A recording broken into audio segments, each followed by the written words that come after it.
So hello growers, welcome to my garden. This is where I create most of my gardening content right here in my garden, and it is an absolute adventure. I am a plantaholic. I'm absolutely obsessed with gardening, but my gardening reasons are just beyond plants, and it's absolutely exciting. So I thought I would relaunch my sort of YouTube adventures, as it were, because I've been doing this on social media, and I thought it might be a great idea to just sort of like relaunch things back here on YouTube. As you can see, my garden looks like it's in a bit of a mess right now, and that is for a very good reason. That is because of I am in the middle of a garden makeover.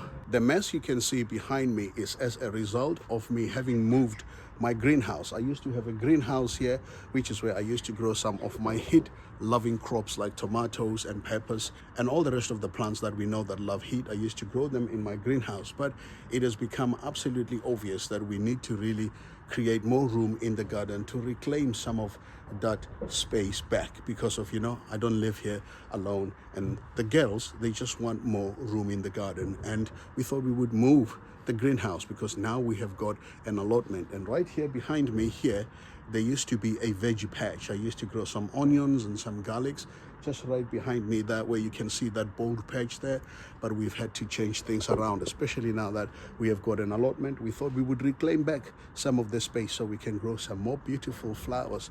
I am into a really good flower garden, and that's exactly what we are going to do in terms of this garden makeover, because that gives us more room to really rethink the space. This beautiful hydrangea here that you can see, fun fact, I have propagated that from a small cutting which was about this big about 3 years ago, and now it is fully mature plant, which is giving me quite a lot of joy and beauty. As you can see, it was all propagated, and I'm a big fan of propagating plants where you can to save money. And look at it, after 3 years, this plant here is absolutely beautiful.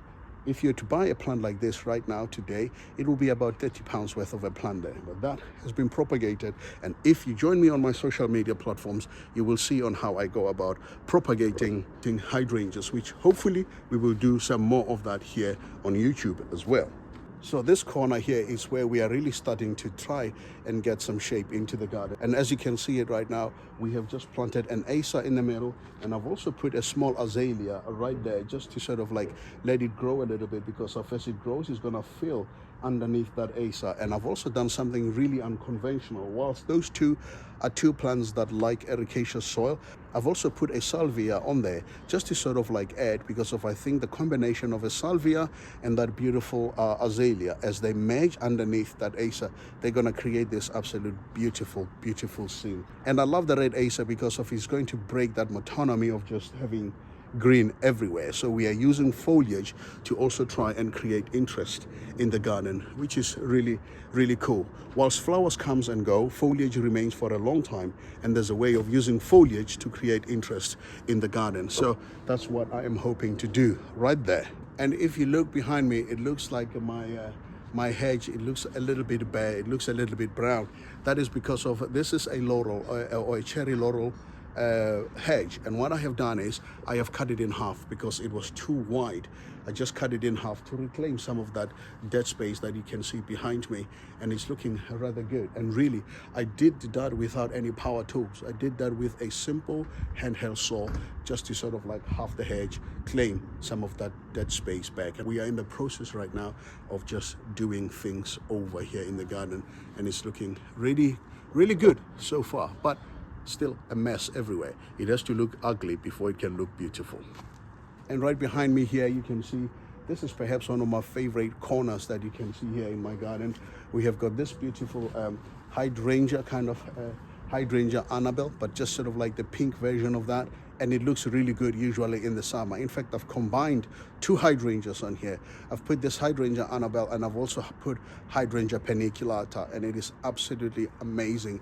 The combination of these two hydrangeas, they just create a scene in this corner, which I absolutely love and I really adore. And here we've got the vibes of the Laviteris. We've got this lavitera going, and right besides it we have got we have another David Austin rose, and that is Princess Alexander of Kent, and I think it looks really good. And the blue that is emerging through the Princess Alexander of Kent, it's actually a nepeta, and that nepeta I bought it from the garden center on the reduced section during the autumn time. Trust me, buying plants in the autumn will save you a fortune. It's one of my favorite things because they reduce stuff. This corner, I call it an evolving corner. In the spring, it looks different to what it does now. In the spring, you've got all the beautiful spring bulbs. You've got all the daffodils, you've got all the tulips, and you've got all those beautiful spring bulbs that we like to see. And now it is sort of like changed because of I am such an allium fanatic and a fan. As you can see here, all my spring alliums have finished flowering, but you can get all these beautiful summer flowering alliums like this one here, the summer dramas and all the rest of them. As you can see, they haven't flowered quite yet, and they are about to. So you can get yourself some summer flowering alliums if you're an allium freak like myself. I absolutely adore these plants. So as you can see, there is quite a big combination of all kinds of plants. I've got another Acer there that just breaks that monotony of just green everywhere. I love using foliage as a way of creating interest in the garden because of foliage lasts a lot longer than flowers. You know, there's a way of planting in the garden that creates interest, not just by using flowers, but by also using foliage. Shape foliage, color foliage, the size of foliage, you can use that to always create interest. And one of my ultimate favorite plants of them all in the garden is roses. I'm a big fan of roses, and as you can see, most of them have finished flowering here in my garden. But what I have done is I have pruned them, and I've also gave them a really good feed and a good mulch so that they can give me a second yield of the year. Roses, most roses, they will give you a second yield if you prune them, if you give them a light prune, and after you gave them a light prune, give them a really good feed, what's going to happen is they will always give you a second yield. And right now that's where we are in terms of my roses, but there are some of them, they are still in flower and they are looking absolutely magnificent. I really love these plants, and let me show you a couple that I absolutely adore. Right here we have got one of my absolute favorite. This is Emily Bronte from David Austin. The scent on this particular rose, it is absolutely gorgeous. I really love it.